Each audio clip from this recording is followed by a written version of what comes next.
When we serve veterans who have specific physical disabilities or mental disabilities, our referral process is one where we work very closely with our local VA,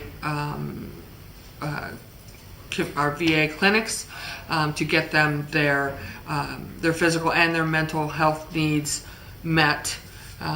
But we also work very closely with the employer. When an employer tells us that they have a position that needs to be filled, I very carefully go through my client's skills list to find out those who may have a slight disability, physical, so they can't bend, twist, do anything, any heavy lifting.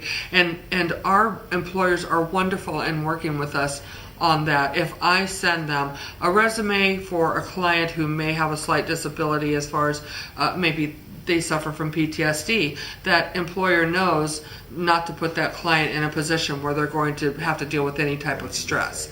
Or if they have a physical disability, they will place them in a job where they're sitting, or where they're not having to twist and bend so much.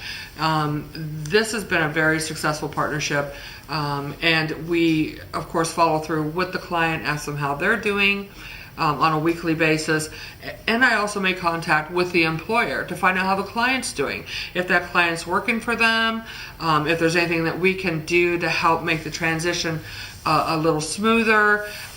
We're there for the need of the employer and of the client, but of course our primary concern is that client and their success. Birmingham, known as the Steel City, we always have jobs at our steel mines. And one of the things that we do is we do a walkthrough of the actual plant. We have, it's usually on a Monday morning around 8 o'clock in the morning. We get all the veterans that are interested in this job to walk through to see exactly the types of working conditions they will be working in, and if it's something that they can do.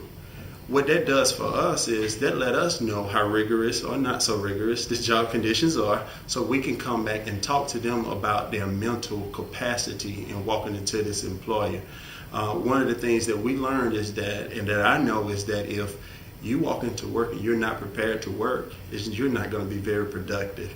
So what we try to do is to throw different scenarios at them in our job readiness training. If you have a flat tire, if you're running late, if you didn't get a chance to eat breakfast because the kids kept you up all night or something like that, how are you going to be on that job? And we understand that you have to perform day in and day out in order to keep these relationships going.